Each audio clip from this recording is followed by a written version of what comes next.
Minda Honey is the author of the coming of age memoir, The Heartbreak Years, and she runs the newsletter Writing for Fakers. Now, Minda is moving into the next chapter of her writing life. I'm Erica Hayasaki, and welcome to the reported essay series Writers Reading, where we discuss the authors who inspire our work. Minda tells us about how studying Zora Neale Hurston's life gave her a new outlook on her own. The Heartbreak Years was very much focused on dating in my 20s, and that was a certain type of coming of age. And now I'm thinking about myself as a Black woman writer at 40, which is also a kind of coming of age. Yeah. And I've always felt like, Zora Neale Hurston was a kindred spirit after I read Their Eyes Were Watching God, which I read for the first time at 12 because an aunt gifted it to me, thinking it was actually about God and that maybe a turn toward Jesus would help me overcome the sadness of my parents getting divorced.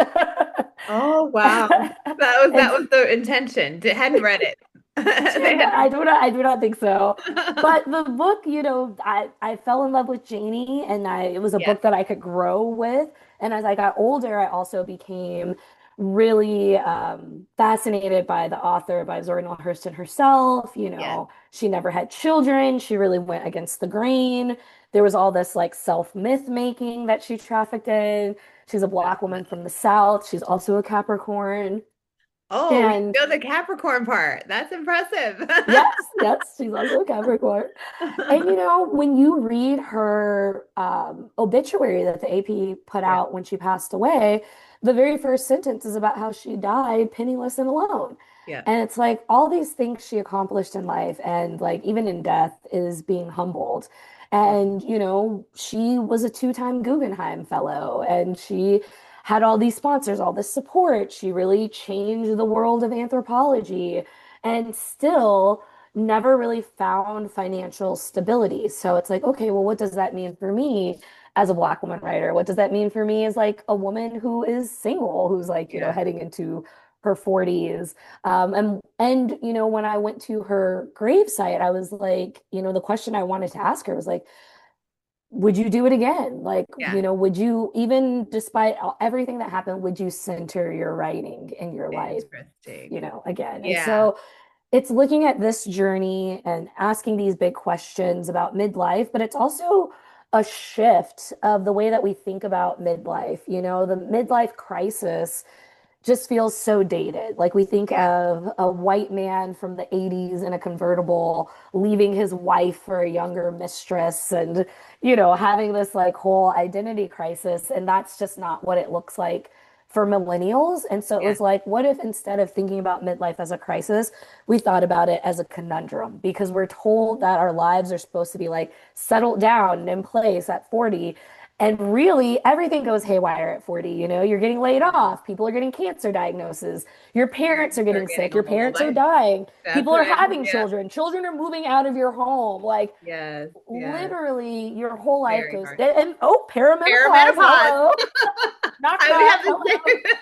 the same. Thank Divorce. you. Like, everything is happening at 40. And Yeah. so we are Yeah. sitting, I was like, yeah, I was like, every woman of a certain age is laying awake at 3 a.m. asking herself the same question, like, have I made the right choices in life? Yeah. And the Yeah. Yeah. reality is that you can never know. So Yeah. how do we endure the uncertainty of this period of life that we are certain to encounter? And I am suggesting that we use the work and lives of Black women Yeah. writers to help us find the tools and resources for enduring because femininity has always been aligned with whiteness, and so Black women have always been an aberration, and we've always led like these kind of alternative lives, and so we can actually figure out answers for the future by looking into the past, by gathering those bones, by maintaining their legacies.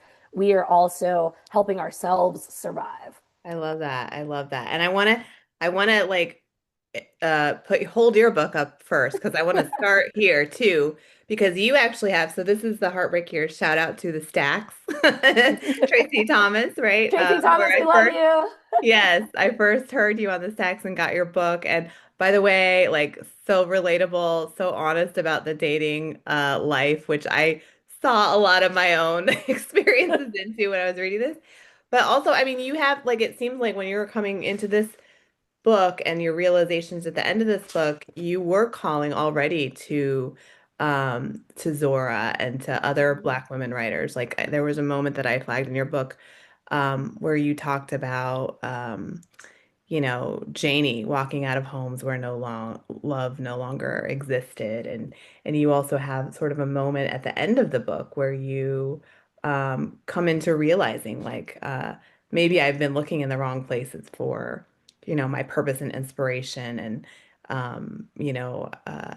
in art, I'd find my greatest love affair, my wholeness, and my answer to my lonesomeness. I didn't need to risk my heart or anyone else's to pursue an illusion. That's one line out of the book, but you are talking about these characters already.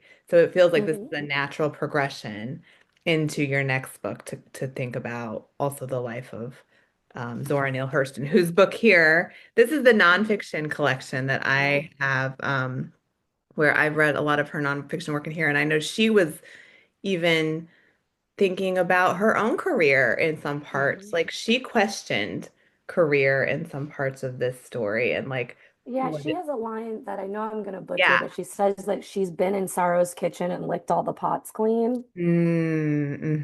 Yeah. And so you know, you've read her work. You talked about getting this book at a very young age and then it started to kind of follow you through your own writing career and life. And what is it that you think like that evolution has been like for you? Like coming into her work, reading her fiction, first their eyes were watching God, and then starting to understand like who she is and honoring her legacy. When did that shift happen? Has it been as you've moved into your 40s more, even more so? I think it was probably a slow progression over the course of my lifetime. I love that you noted that there's already kind of the seeds of this next book in the first book because, publishers love a continuation of Yes, audience. So you hear that's that, right. publishers? That's right. That's right. And there is, you can feel that opening up. It's part of the Yeah. end of your journey in the first book. Yeah. Yeah, so I mean, I read Their Eyes Were Watching God for myself, by myself when I was younger. And then I believe I returned to it in college. I took a Black woman novels, and maybe not even just novels. I think it was just broadly books written by Black women class in college. And we read it again there. And so as a part of that, the professor told us more about Zora Neale Hurston. And Mhm. so I just always felt kind of like this kinship. I have six aunties, and so like she seemed like one of my Black Southern aunties. And so I think after that, I just started to seek out more of her. And I think one of her first essays that most people read is the one where she talks about how she doesn't feel like it's a tragedy to be Black. Mhm. And she talks about how she's too busy sharpening her oyster knife.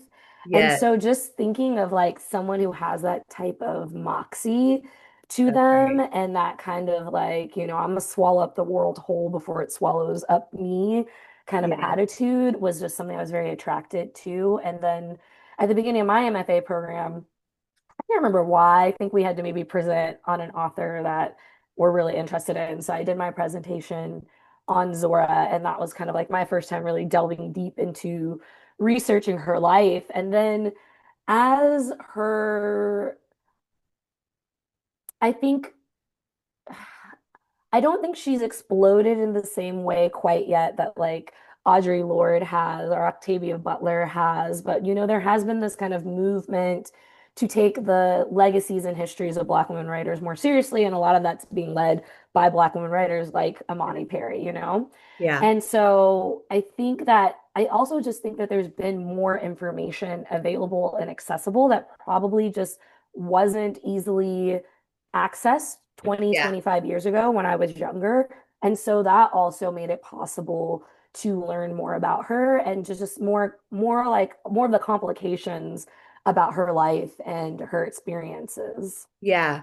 Yeah. I mean, there's one more book that I'm going to put up. It's called Wrapped in Rainbow, and that's by Valerie Boyd, who runs a literary journalism, like creative nonfiction program and ran this program Yes. in Atlanta and passed away from cancer, I believe, at a young age. But she wrote this as a narrative, like biography of Zora Neale Hurston, and it's really incredibly well researched as well. But like there were things that I learned also, like learning about her life after reading her work, and that really were surprising to me and also felt so inspirational at the same time.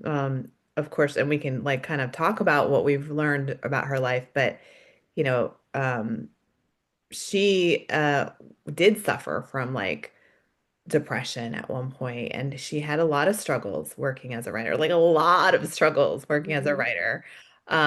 And you know, from people who didn't appreciate her work. I think toward the end of her life, she was working as a maid for a white couple in Miami. She had was having a really hard time publishing her books and started doing journalism. And one quote that kind of popped out to me from her was that she said, like, even as she went through this real depression and even at times thought about, like, I think, her own life and her purpose at all on this earth. She has a quote where she says, to be brave costs something. It is much Mm. easier to die out of one's troubles than it is to live with them. It is much less painful to die for a principle than to live for it. And so she's like, Ooh, yeah, where's that that one, quote from? I'll get it. I'll find the citation for you. It was in one of these books. I think it might have been Wrapped in Rainbows. I'll note that for sure. But yeah, I mean, so there's these moments where you start to realize she was not always the famous Zora Neale Hurston that we know now, taught in schools and programs. Like she was Yeah. kind of brought back into discussion, continues to be in discussion, and now we have more places where we can learn about her life. But what are some of the things that you learned about her, have learned about her life and that have been Well, inspirational one, to you? before we get into that, I want to say Yeah, an interesting thing about Valerie yeah, yeah, Boyd. My friend Latreia Graham, who studied under Valerie, um, so this, I've been kind of brewing on this idea for a book for a while. And a couple yeah, of years ago, I went to the Atlantic Center for the Arts for a writing residency. And so I was like, oh, like that's very close to Eatonville. It's very close to yeah. Fort Pierce, where Zora's buried. I can finally like make this kind of like um, this what is the word that I'm thinking of? Like a pilgrimage or something? Pilgrimage. Yes, I can Yes. finally make this pilgrimage. And so I go to Eatonville. I then Yeah. the next day I go to her gravesite and I'm in a rush because I have to get to where ACEA is before the one car rental shop in town closes. And so I'm like, ah, I'm so sorry, sorry, I gotta let go. But there Yeah. was this big buzzard like on the light post over this cemetery and vultures and vultures come up a couple of times and people commonly call vultures buzzards and they come up a few times in Their Eyes Are Watching God. And so when Mhm. I got to the writing residency and I was talking about this experience, Latreia was like, did you see any blackbirds? And I was like, huh, as a matter of fact, I did. There was like a big buzzard like sitting on this electrical wire. And she's like, yeah, Valerie Boyd, when this opportunity came for her to write an autobiography of Zora Neale Hurston, she didn't feel like she was qualified to do it. So she said, Zora, if you want me to do it, I'm going to need a sign. And there was a big crow that appeared in her backyard and that made her feel like she had the authority to write about Zora. And so I was like, oh my gosh, like what if this like buzzard is like Zora, like, blessing me to write Amazing. this next book. And even when Alice Walker went to Yes. find Zora's grave, she shouted out in the cemetery, like, hey Zora, like if you want me to put this tombstone on here, like I'm only gonna be out here with these mosquitoes and these snakes for so long.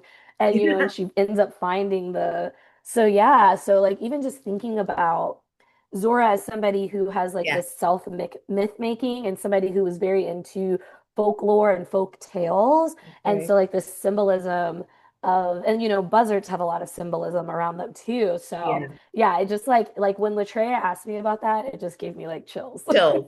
That chills moment where you feel like, okay, I'm on the right path. Like I Yeah. need to keep following at least this feeling, if nothing else. Like this is the right direction.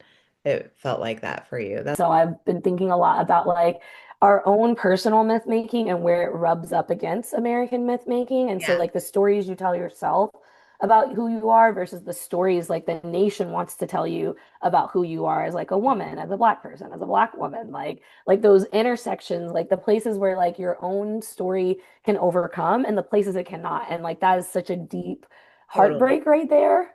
Yes. And is that kind of a theme that you're working toward as you go through your Yeah, writing and I process? think it's relevant to Zora, like you were asking me some of the things that so Zora fell out of favor. Largely it's like, some of it's like contributed to the fact that people felt like she had more right-leaning politics because she was against school desegregation. Right. But she Yes. was against school desegregation because she grew up in an all-black town and she was like, Right. those white teachers are not going to love those black students. And growing up, like I grew up in Louisville. I was bused. My Yeah. dad was a part of the first generation of students who was bused. He'd tell me stories about how he was failing. My dad, who went on to become a computer programmer, was failing typewriting class because he did not have a typewriter at home and he couldn't stay after school because because the white kids were stoning them, like literally stoning them, and Yeah. so Bell Hooks writes about how when school desegregation happened, it created this cultural schism within her family because she was the first person in her family to socialize with white people because schools had become, integrated. And so there was like this tension between her and her parents. And, in Kentucky, Kentucky had one of the largest like voting blocks of black women, black suffragettes coming out of Kentucky because there was a school for black teachers. And Mm, so a lot of black women were able to make their way into the middle class through the teaching profession. So when school desegregation happened, a lot of those women lost their jobs because yeah. the schools were integrated and the white teachers were, given these black students versus it being That's the right. other way around. And so Zora being against like, this historic accomplishment, Board versus Brown. Yeah. And now that we're like looking back, it was like, well, was she wrong? Particularly when you look at Florida. There's this really great book called Fugitive Pedagogy, Okay. and the author writes about the radical nature of Black teachers in the classrooms, like the things that they would teach these Black students about their own history on the sly. And so, how we lost that when schools became integrated. And so now we're in this place, particularly in Florida, where, they're banning books. They're like, you can't talk about DEI in the classrooms. And it's like, okay, so Zora did not live long enough to see herself proven right, but like maybe she wasn't entirely wrong there. Yeah. I mean, so Zora was like ahead of her time, as you're saying, pointing this out, but yet received a lot of criticism for that Yeah, and it was like not a many other popular things. stance to take at the time. Even though there were lots of members of the Black community who felt the same way, people were not publicly standing on this opinion in the same way that Zora was. Yeah. And when you think about her courage to write her truth and the truth that she thought, I mean, some of the, like in her essay collection, there's all kinds of different essays. She writes about jazz and dance and folklore, and she writes this like scathing review, which I just kind of loved about this writer who wrote about I guess he wrote about voodoo in New Orleans, not a black writer. And she just went, oh, it's so good. I was just like, tore into this book about how he was, really an interloper, just making these assumptions. And so And she that was writes, so common in the field of anthropology at the time. yes, exactly. And she calls that out. She calls out, um, she has an essay, What White Publishers Won't Print. This is 1950. And I think you can echo a lot of these same things she was saying today, Like actually, in the right now, even publishing more so because there's industry. less publishers. Exactly. So, like, when we talk about, again, knowing that she died not a famous writer, Yeah. and not somebody who was supported, and in some ways was like kind of alienated and was just struggling to get by. What does that make you think about, like, just with courage when it comes to your own writing career, writing this book, being a woman of color in the publishing industry?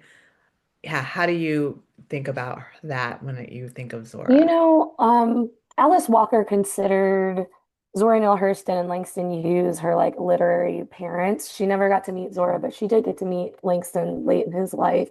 And at the end of his memoir, Big C, he says at a certain point, he was just like, look, I just can't do it anymore. I have to live life as a poet. Like I can't, Yeah.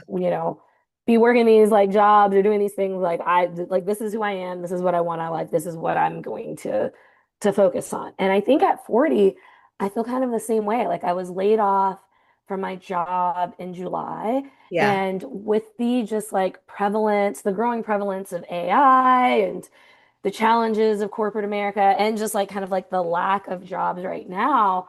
And some of this could just be burnout talking. And come this Very summer, I'll real. be like Very real. ready to dive back in. But it's really hard for me to see myself really doing anything other than focusing fully on my writing. And Yeah. so trying to figure out what that is and what it looks like. And people will often discourage others, especially younger people, from a life focused on the arts because of how hard it is. But Yeah. nobody talks about how hard it is to be an accountant that doesn't care about numbers. Like Yeah. it's not like that life is any easier, you know? True. Not like being unfulfilled in old age is, Right, a right. piece you can live with. Like, so it's just Yeah. kind of like you got to choose your poison. You got to choose your struggle. Yeah. Yeah. And she chose the life that she was going to lead and committed to the art, and to the writing and to saying her truth, um, despite it And all. there was also some fallacy there. I haven't worked my way all the way through it yet, but like it's right here actually. This Yeah. thick book of her letters. She wrote a lot of Ooh. she was a massive letter writer. So these pages are super thin. But Okay. the woman who collected and edited, Carla Kaplan, talks about how there's the like how it was false that she died alone and like friendless at the end of her life. She was like, no, they were able to raise so much money when she passed away from people all over the nation who still cared about her, who still thought about her, who wanted her to have a Wow. proper burial. People came out to the funeral, like, like she was an active member, a beloved member of her community. So Yeah. even just like these falsehoods that are being told to, again, diminish what she accomplished in life. Her reputation. Yeah. Because there's that idea that she maybe died in depression and sadness and loneliness. And in fact, it sounds like she was loved and respected, beyond what is often out there. I'm glad that those letters exist too, and that writer is exploring that, and that you're going to do the same in your work. Because another like element that surprised me, I teach literary journalism, so I taught her stories. I've taught her story on Ruby McCullum, or her Mhm. writings on Ruby McCullum, who was, this Black woman who was convicted of murdering a white doctor. And Zora's, sent there to cover this trial and is sent there as a newspaper reporter. And this is at the point of her life where she's written novels, but she's writing about this woman, and her treatment. But what's brilliant about this reported piece is how she brings the inner life of this woman, Ruby McCullum, who, the judge is not allowing her to speak. Everybody's Mhm. speaking for her. Everybody's making assumptions about her. And they're really, flattening who she is. And so Zora comes in and like writes sort of like the inner life of this woman, the inner, a woman who is, imperfect, but has desires and has flaws and has love and family and all of that. And it's one of those pieces that you don't see in the canon necessarily Mhm. of like journalism classes and all of that. She's And very much a foremother of creative nonfiction. yes, yeah, yeah. So tell me about like how you came into her nonfiction too, because she is I think it known would so be much. fascinating to teach that Ruby McCullum series alongside that Joan Didion piece, the one Ooh. that, what is it, like the Golden Dreamers or Yes, something like some that? dreamers of the golden, yes, Yeah, maybe Dreamers of the dreamland. Golden Dream. Yeah. Yeah, we know. We're getting, yeah. Yes. Yeah. Those feel like San they Bernardino. Yeah. would be in conversation with each other. That's a good idea. Yeah. But yeah, Yeah. I think her nonfiction, yeah, I think it's really just kind of I've come across pieces of it here and there, and then I've been I have this is like you can't see it, but this is my like Zora Neale Hurston section of Oh, my no way. bookshelf. So yeah, You so have I to take a have picture.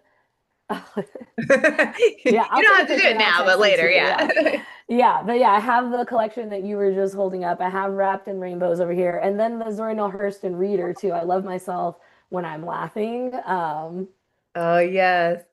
Yeah. There.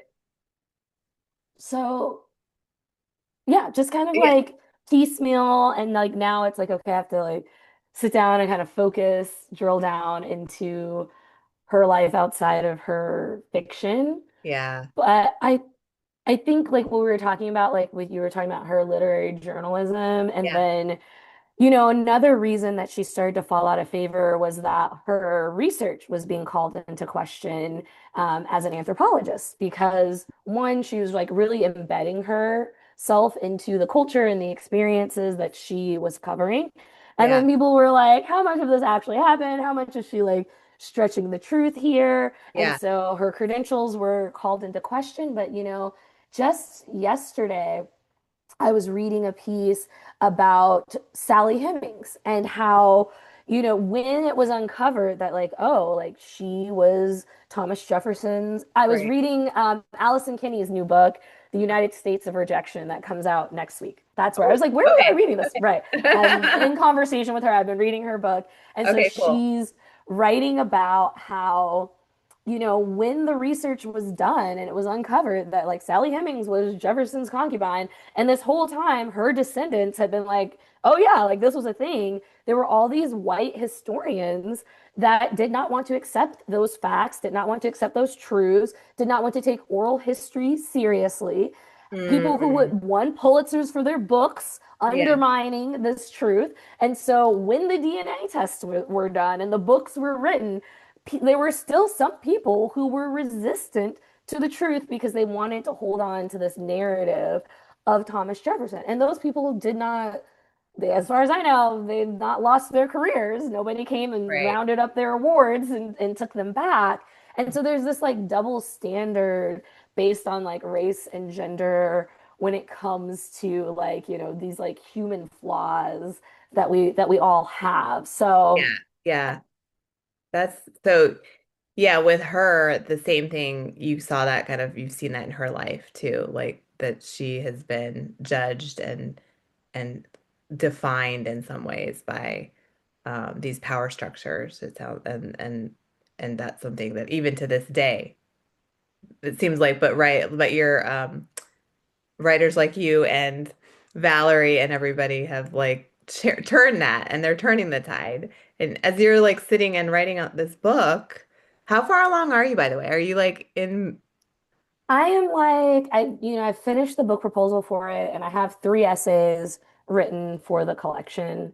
Yeah. And and I think it's probably going to be like a 10 essay collection. So I still got about seven more to do.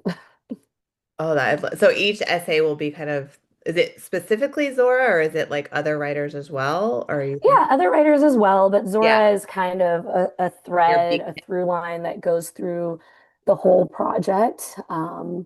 But yeah, there are other things that I'm thinking about. Like, I'm working on an essay around John Henry and AI. Like, I'm not going to outright a machine to whose benefit, to what end? yeah, John Henry beat out the steam drill and then he died. So yeah, who does that serve? And as I was yeah, like researching this essay, I came across John Henry's wife, Polly Ann. And Polly Ann, some versions of the song, like the folktale, like really make her out to be a hussy. Some of them make her out to be a woman that like worked alongside her man. And she's kind of become a folk hero in her own right, in her own, like resisting in her own way. So I was like, okay, like this is like really interesting. So like the thread of John Henry, the thread of like Pollyann, and then like the thread of like the contemporary writer contending with AI. as you sit down and write every day, can you take us through kind of your writing process because you have all these books and these different kind of examples you're pulling from. You've got the Zora shelf Hmm. and the signs, even that have come into your life. Do you write every day or are you drafting kind of I like, am not an everyday writer.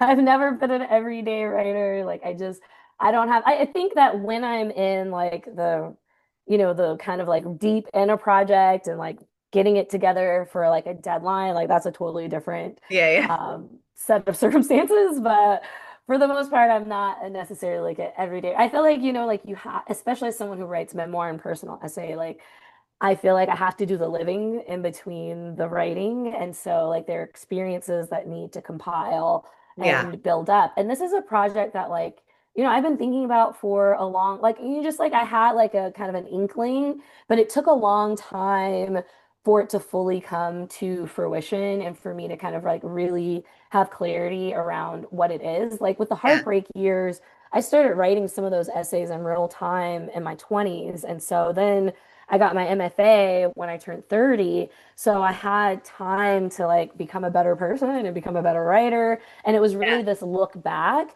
Whereas this project, like I'm trying to write about something as I'm experiencing it, as it's like unfolding. So it's a Mhm. different set of challenges. And I think even though we hate doing them, the book proposal is, really great at helping you distill those ideas and clarify it because you have to be, it's a marketing, tool. So you have to be able to explain in no uncertain terms to a Yeah, publisher why they should, publish this book, why they should make it happen. And then you have your chapter summaries and you have your yeah, sample essays and things. You have your comp books that you've researched and looked into. And so then that really helped bring even yeah, more clarity around like what this project is and what this project is not. yeah. Um, I don't know how close you are with the publisher, but I really want the publishers of the world out there to like pick up your book because it also seems so timely and something, that's just unique and um you're coming at it with this journalistic and first person memoir background and I think also delving into this history that we think people might know but actually I don't think know like there's things you've told me that I don't know after even reading several of these books like that are it's so important to be a part of this your story that you're telling and I also love the idea of braiding your story with this research. Like that's one of the things Yeah. I'm really into right now, reading books like that. Um, but for the proposal process, like I just did an annotation for storyboard for a book proposal. And I'm Mm. and I'm not my book That's proposal. going to be very helpful. I'll be bookmarking that and sending it to clients. It was one that won the Lucas Award for works in progress. So yeah, and it's not the whole book proposal because book proposals are long. They're pretty long. Very, But very long. like, what have you learned? What advice do you have for writers as they go into? Because yeah, it's a marketing product that also has to showcase your beautiful writing and everything else. And that So beautiful writing needs to hold up because if it's just yes, pretty, but it don't got anything inside its head, yes, yes. the publisher is not gonna pick it up. And sometimes as writers, we can get carried away with our own like beautiful Oh yeah, sentences. And then you go back yeah, and you're like, wait, what does this say? And yeah, my agent's very helpful on that. She's like, oh, this is really lovely, but is it saying anything? Like what are we talking about here? yeah. And as a Um, writer, it's not the same as writing a essay in a magazine. Like, it's a different brain parts yeah. that are like And fortunately, prior to pivoting to becoming a writer, I had a career in sales and marketing. So oh, that's I feel like I'm able to helpful. straddle those two worlds a little Yeah. easier than And what did you most learn? people. What have you learned from that? Like, what do you have to convey? Yeah, I mean, you really do have to be thinking about it from the other person's perspective. Like, it doesn't really matter. Like, at this stage, it doesn't really matter as much why you're excited about it or like what it means to you. It's like, okay, why should a publisher take a risk on this? Because it's not, there's like the publishing house, but then there's the editor who has to feel confident when they take this book proposal, this book idea into a room full of their peers that, that it's a strong idea, that they're not going to get embarrassed, that they're not going to be like rejected. So it's like, okay, so what tools and resources can I give this person? What's compelling? Like, what's a compelling narrative for selling this project? When you're Yeah. thinking about the audience for your book, too many times people want to be like, oh, this book is for everybody. And it's like, no, this book is for millennial aunties aged 43 to 49. Yeah. Yes, anybody might pick up this book and love it, but who are they going to specifically market this book to? Because marketing is also very, very challenging these Yeah. days. So like the more ideas, the more lot of a launch pad you can give them, the better. Yeah, that's really helpful too. And then you have the sample chapters, and you also have like the writing. And then for your writing and your first book as well, I mean, you're a journalist and then you do personal writing. So you bridged both of these worlds. Yeah. Um, how did you learn? I noticed at the end of your book, you said like Susan Straight, who I didn't realize that until I saw the end of the end notes, is because Susan Straight lives is UC Riverside. I'm not UC Yeah. Irvine, but yeah. So I saw that maybe it was She she, like built that somebody you MFA worked with. program. She built that Yeah, MFA program. that was the one that you worked with primarily over there. Yeah, Yeah, Susan Straight really kind of like took me, Susan's got three black daughters. So yeah, she who were, living in various parts of the nation. So she really like just like took a shine to me and I would like spend Easter at her house and like I spent a lot of time with Susan and she wrote a very beautiful blurb. It's not on the book, but she sent it to me after it's on my website, but she had yeah, really beautiful things to say about the book and my yeah, writing. And so, she's like someone who just really cares about students, is really passionate about writing. And she's also just like, she is diligent, man. Like she is putting these books out into the world. Like her teaching yeah, load has never, this woman got like a torn retina and still like hitting her book publishing deadline. So I'm always just like in admiration of her tenacity and her commitment to, yeah, to telling the stories she wants to tell and her just like her sense of place and the way that like she's like anchored in River. She grew up in Riverside. She like there's yeah, not there were I think she was the only professor in my program who was in Riverside. So the only professors like in the community that you're like living in and like going to school. yeah. And is that And how you yeah. started to really learn creative nonfiction, memoir, first person, all that? Yeah, so when I was an undergrad, I took a graduate level fiction class, and the professor was very unkind to me. She said that my fiction was not worthy of me being at her workshop table, and she said that in the middle of class to Oh my everyone, gosh. to me, a little baby undergrad, and Wait, like what I just school was like this? I went to the University of Louisville. She has since passed away, and so, it Yeah, is what we it can't is. libel the dead. No, I'm just kidding. But she did, it was a very harmful, hurtful thing to say. Yeah. And I as a former professor, I would never say something like that to a student. No, Of course, now there's going to be some students like, well, one time you said, no, that's but I so had a very cool. kind peer in that class that was like, hey, like, they're like, this feels like thinly veiled stories about your life. Like, you could just write about your life. And I was like, oh, I can. I'd never heard of creative Yeah, nonfiction. This was like, 2005.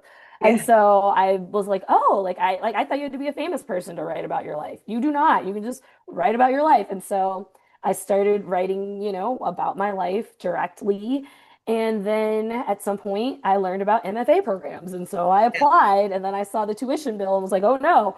And then a few years later, I learned about fully funded MFA programs and, applied again. And I got into, UC Riverside. And I remember the very first class I had was with Susan Straight. mm, And she asked me what my favorite memoir was. And my mind like went blank. And then I was like, have I even read a memoir? Here I am in a whole MFA program trying to write a memoir. Have I even read a memoir? And so that's when I was like, oh, I gotta, I was reading Zora Neale Hurston, I was yeah, reading Alice yeah, Walker, I was reading Toni Morrison, I was reading all these Black women writers, but I was like, but I did not have this, like, I had not created this foundation in memoir itself. And so I started reading a ton of memoir writers and yeah, just I was always, even before grad school, I was always taking writing workshops in the community. I took a lot of writing workshops at the Lighthouse in Denver. Yeah. They've been doing incredible things there with their space. And yeah, that's like how I grew as a writer. And then when you were a creative nonfiction writer, we dabble in journalism. And That's so I kind right. of like backdoored my way into journalism and into, an editor position in a newsroom when I was the editor of Black Joy. Yeah. I love that. And then did you have to find confidence in your voice and just writing your truth? Like again, we like Zora just writes her truth, and certainly there's the people who give her terrible reviews or Hmm. make the assumption, say the things, and throughout history to this day. But like, how did you then develop that kind of Nothing else sounded right or felt right. Nobody takes dating seriously. Nobody takes like, the heartbreak of Black women right? seriously. So in an MFA program, of course, there was like, the cliche straight white dudes who want to write things that don't have plot or whatever. And they did not admire what I was attempting to do, what I was endeavoring to do. And, Yeah, it didn't feel like my writing deserved to be taken seriously. And so there was like a brief moment of time where I was like, oh, well, they don't think I can do this. I'm gonna do this. I'm gonna write this. But it didn't feel right. It didn't feel in alignment, it didn't feel fulfilling, it didn't feel true to me. So at some point it was just like, I just have to write the thing that I'm meant to. And I think all writers have this kind of tension where you might resist an idea or resist writing about a certain thing, and then nothing feels right until you just like give into it. So it's like, no, I want to write about heartbreak. I want to write about dating in my 20s. And it doesn't yeah, matter if no one else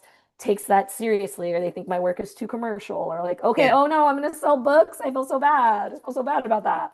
So I yeah, just did what I did. And ultimately, I think by doing like staying true and being authentic and writing the things I wanted to write, that ended up being even more radical. Like the last book by a major publisher, the last memoir about Black women's dating lives was like a decade prior to my book being published, mm, um, Bitch is the New Black by Helena Andrews. okay, So like there had been like this really long stretch.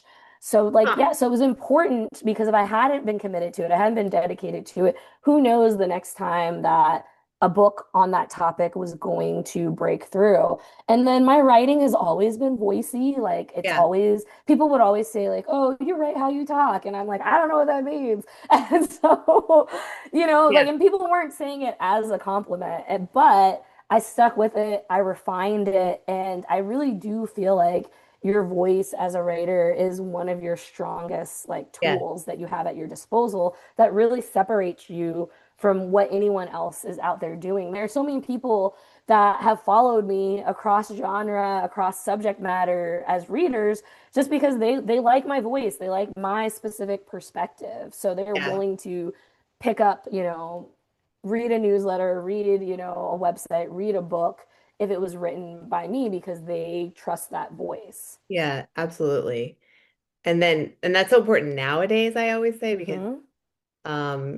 because there's AI, there's Sure. AI writers and personalities, and who knows what's real anymore.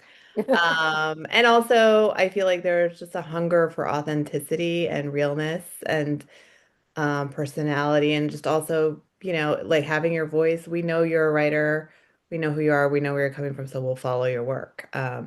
Rather than that sort of just blank, omniscient, like person who we don't have any personality. They're just behind the scenes telling the stories. But that makes me also ask, like, writers are always like, it's always a process of growing. And I feel like that's what makes being a writer something you can do for your whole life, because there's Oh never yeah. going to be a period where you're not learning and growing and challenging yourself or learning from other writers. Um, and it sounds like this new project, it is like doing something different in the way that you're like incorporating yourself. Like I said, this is the style that I really love and appreciate, the kind of reported memoir or reported essay where you have the self and then you've done research too. But what are the challenges that you see, or how do you continue to grow in that area, learn from that kind of style, which is like a little bit different from like straight memoir, which maybe Hmm. your first book is more like. Yeah, I mean, when I read or go back to my first book, I'm all like I always feel proud, like, oh, that writing holds up. Like that's I Definitely. wrote And a it's damn super good book. engaging. It feels like a friend talking. But I also know the ways in which, like, that's such a moment in time. Like, it's so frozen. Like, writing the book, I was no longer the person that lived those experiences. And Yeah. then reading the book, I'm no longer the person that wrote that book. And so I can already feel the ways that, like, I've grown as a person and I've grown as a writer since that book went out. And people often say the last essay in that book, which is called the epilogue, is their favorite essay in the collection. And there Yeah. was only like two or three essays in that collection that I had to write like from scratch. Everything else, I had some version of it. I mean, very rough versions, very young, 22-year-old versions. That things had to be built back up from the studs, but you like there were only like a few essays that I had to write fresh from scratch. There were totally new ideas for that book, and that was one of them. And Uh, the fact that it's also because when you write a dating memoir, everybody gets married by the end of the book. So I was like, oh, I'll be married by the end of the book. That'll be the essay. And then I wasn't. And so I was yeah. like, oh shit, I gotta write something, gotta come up with something for this. So I had to write this, fresh essay on the topic. And it was also like the most like in the moment, like here I am in my mid 30s. This is what I think, this is what I feel. Yeah. And so in many ways, I see like how this next book is going to take off from where that essay left off skill wise and observation wise. Yeah. Yeah. And are there techniques to, you know, incorporating all of the reading that you're doing with yourself that you're picking up along the way?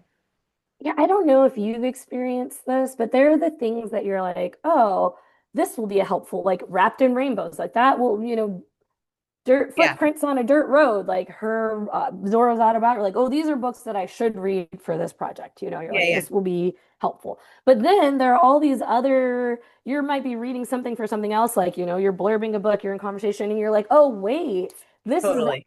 actually very relevant to what I'm doing. And I didn't know to look for that here in this space. Yes. And some of that's like exciting, and some of that is like anxiety inducing because it's like, what else am I missing? Like what else is going on? So Yeah.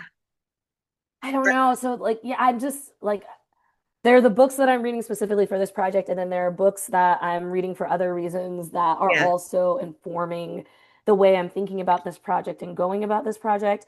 I don't think I have a very like helpful or organized way of keeping track of them. I've got like my little sticky notes and page like my handwritten notebook with like page numbers and like where important things are. I have Scrivener. I tell myself I'm gonna like learn it. I think this would be a great time because I'm at the beginning of a Yeah. book project. I use raindrop.io. It's like a bookmark app, and I have different folders dedicated to different essays in the collection. So as I'm coming across things on the internet that feel particularly relevant to the pieces that I'm writing, I'm bookmarking them and dropping them into their individual folders. And then during the actual writing process, I'll take my my Safari window that has 20 tabs open, and I will minimize it and start a new window to open 20 tabs related to the essay in. And it's so satisfying because as you're writing, you're like closing tabs. And so you can finally like close the window. Nice. Yeah, But yeah, so it's that's chaotic. It's chaotic over here. well, I feel your pain. I use Google Pinpoint, which Oh, has what's been a that? helpful. It is, oh, it's called Google Pinpoint for journalists. So, and Okay. I think I've linked to it on my Substack before, but I'll do it again. But it's just a very highly, I mean, it does a lot of things, but for me, it's searching. You can put any document in there and search really easily where you got these things. So that's one, but I haven't used Scrivener. I have yet to use Scrivener.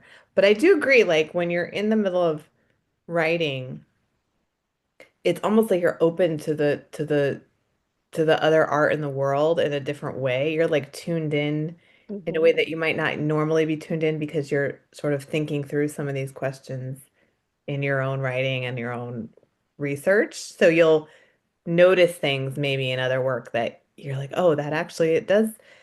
um, resonate with everything Mhm. I'm thinking about right now.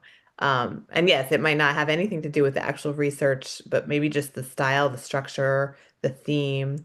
But are there any books for you that have popped up or pieces of art that you think, oh my gosh, this is such a like this is so valuable to me right now, or it's been so Very interesting. randomly, I like to listen to self-help books on audio because Yeah. it's like a podcast but longer and I don't Yes. have to be like as plugged in. It's not Concentrating. like listening to fiction on audio because you might miss a plot point. Totally. But I was listening to the book Tiny Experiments on audio, and it came Okay. out like I think like last year, maybe the year before. And she kind of talks about how it's really hard to make changes to ourselves and to our life, but you can trick yourself into it by instead running these like little experiments. And so she kind of runs through all these like little experiments that she's done in her life. And one of the latter chapters, she talks about how the more we think about our legacy, the more anxiety we have, and the more like kind of like frozen we become. And like there are these unknowable questions, like there's these like, unknowable answers. You can't. And she's like, so instead, we should focus on what she calls generativity, which is actually doing work in the community, like doing these like acts that like contribute good to your community. And when you Yeah. do that, you feel good, it eases that anxiety, and that is actually ultimately how you build a legacy. And I was like, oh, that's what I'm talking about with my book. She's coming at it using like a startup founder lens, but I am using this Sure, framework sure. of like Black feminist writers, but it's essentially the same thing. Like, how do we sit in the uncertainty? And so collecting the bones is the same thing as generativity. And like I had not expected to see that there. And then that also helped me, like, be like, oh, like I'm not coming up with like some new idea. Like this is a thing that like exists in many different ways in the world. And so then it made it a lot more possible, feel a lot more possible to clearly articulate like the premise of the book. Nice. I love that. I came across that term generativity in like my first, I think it was my first book when that I was interviewing a professor who taught psychology or something like that.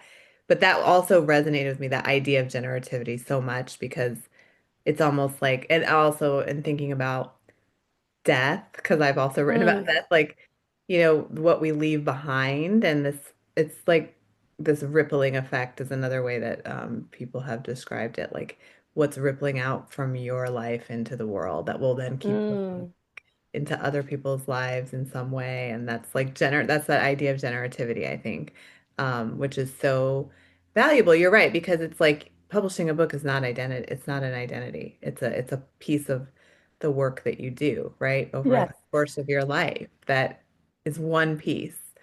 And it You affects know, in I different have so ways. many friends at this point who have published books because when you're a Right. writer, it's like a thing. And I was on a date and I was like mentioning to this guy, I was like, yeah, I am a book, blah, blah, blah. He's like, you published a book? I was like, yeah, but like that's not the point of this like story I'm telling you. He's like, no, this is a huge accomplishment. Like you need to celebrate. I was like, yes, like I did, and I have it, I do, but also like, and you Yeah. forget that like outside of our like writer bubble, like it Yeah. blows people's like, oh my God, you wrote a book. It's like, yes, yes, lots of people Yeah. write books, but Yeah. but yeah, like it's this but like you said, like yeah, it's like the book is not my identity. Like, Yeah. like this is just like a little snapshot. This is a project and my life has moved on and there are other projects and Yeah. other things I'm dedicated to now. Yeah, and at the same time, you write something, you don't know who reads it, you don't know who it's rippling out to or how it affects them in their writing later or with their lives. But that like actually makes me think again of Zora because like you said, it was Alice Walker, right, who discovered her Yeah. work and or rediscovered her work and reintroduced it to society after her death. And look how many people she's now, like all the art that's being inspired in the writers. And it's just something to keep in mind as you're writing. It's not that like kind of instant gratification and like, No, you don't know where the energy is going to go. So let me ask you a question oh because this comes yes. up a lot as a writing coach, helping Yeah, people yeah. work on their book proposals and their Right, book right. projects and personal essays. This comes up a lot with, people not necessarily, I work a lot with people helping people feel like they have the authority to tell their own story. A lot of people, and even, we use Valerie Boyd as an example, they don't Right. feel like they necessarily have the experience, the wherewithal, the knowledge, the clout to tell the story or to write about the things that they want to write about. And, I'm Yeah. always telling my writers, like, you are the authority on your own life. And there's many reasons, many valid reasons that people kind of doubt that or don't, have that like, belief set. Yeah. So how do you handle that? I'm sure this comes up with your students as well. Like how do you handle, kind of imbuing them with the authority to tell their own stories? Yeah. Well, so since I came out from a traditional journalism background, right? Yes. So for years, for so long, it was ingrained like you're not an important part of the story. Like you are the omniscient narrator, you're in the background, like we said, we talked about a little bit earlier. You don't matter only to you just to tell the story. And then it really took me a while, it took me a long time on my own after many years to realize that that is a form of erasure when, Hmm. especially when you have so few people of color, minorities, women of color, all kinds of diversity in a newsroom media setting to like always say that you are the omniscient narrator, that because the omniscient narrator to me is, I've realized like can be kind of just a stand-in for like the white guy, like the white guy Yeah. telling the story, right? But we have these experiences. I appreciate in your book your exploration of mixed identity because that's something I also like I'm thinking about all the time, how to write and express that and understand. And that is not like the view that's like a central view in media. But when I find these stories and these conversations and I'm reading them, it's like, oh, I'm so connected to that kind of work. So that's why, like, I often tell that to students, like they could be writing other stories, other people's stories, but they're seeing those stories Hmm. that other people don't think are stories at all. And if they are part of those worlds, like you can't automatically say, oh, well, I'm not important to the story, because I'm not important. Like you have to kind of listen to your own. I'm still doing that myself. Like what's your positionality in the story? What's your relationship to the story? Where do you need to take a step back and where do you actually matter here and have some perspective? And it's like I think there's a process of learning all that, right? But Hmm. and it's not the same. There's not a blanket answer, but like trusting, I think sometimes when you have those instincts and like you have a way that you see stories in the world and that's what actually like you said I think in the beginning that's what makes you stick out from Hmm. everybody else. It is going to be your way of seeing what a story is, identifying a story and also thinking about like how to say it and maybe that is in your voice saying it in the way that only you can say it and the lived experiences that you've had. And then I also say that people who are we think of experts as like the academics and the talking heads, but like it's really the people with lived experience who are in many ways Hmm. the experts that we need to pay attention to. So I don't know. Is that similar to how you're thinking Yeah. about it too when people are nervous? Because I get it. I get the nervousness. Yeah, and I think also audience matters because there are audiences you can reach Yes. who are going to find you and your work accessible and relatable and as like an entry point into these larger ideas that are not necessarily going to find the work of an academic accessible, or they're not Right. going to come across the work of that academic. And that academic is not writing in a way to make their work accessible to this individual. So often I read things that I'm like, oh, I'm not crazy about this, but I don't think I'm necessarily the audience for this. And Yeah. so just recognizing that different audiences need to be served by different people, by different perspectives. Not everyone can reach everyone. So, That's right. Yeah, and you have to be okay with that. Like, and it's not, and you're not going to be the writer that reaches every single person. And I know that from teaching, and maybe you know that well, you can assign something and people have very mixed views on it.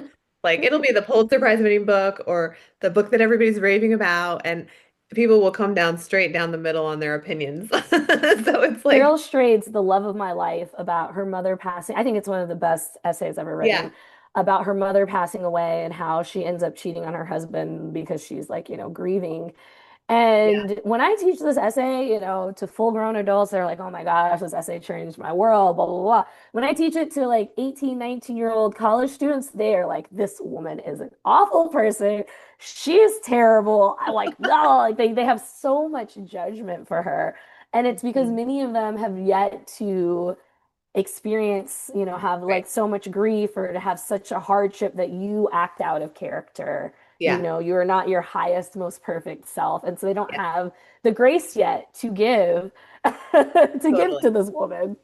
Yeah, no, I hear that too. Because like it the reading experience is also where you are at in your life, is like we said earlier. Yes. It's what you're tuning into and noticing. And so that's going to change through your life too. And I don't Yes. think any of us can expect everybody to love everything we do, and we shouldn't, because that's not realistic. And people are going to have these different ways that they read it, just like we are as writers, like navigating our own like kind of writing role in the world. And how can people sign up for writing classes with you? Is that something anybody can do, or is that Yeah, like, yeah. I mean, I teach some writing classes just kind of like directly, and I also teach a lot of them through various writing platforms. But you can go to mindahoney.com and that'll link you to my newsletter, coaching page, and then like upcoming classes and events too. that's awesome. And you also coach writers one-on-one? Yep, I coach writers one-on-one, and I put out a weekly newsletter called Writing for Fakers. And Yeah. so it's aimed at like helping people overcome their imposter syndrome. I love that. I'm so glad we met Me too. and had a chance to connect over writing and Zora and all of the other things. And thank you so much for chatting. And I know you have to get back to your own writing. Yeah. Thank you so much for inviting me. I love your newsletter. It's just filled with like so many great resources. Like every time I read an installment of it, I'm like opening this tab, bookmarking this thing. So, yes, Well, thank you. same to you. And thank also for writing your book. And I can't wait till you publish this next one. I know it'll be Thank you. a little while, but it sounds like something I would definitely pick up and share as well with the students and everyone else. And so good luck as you continue to work on that project, because writing is hard, but you just got day by day, Word by word. word by word.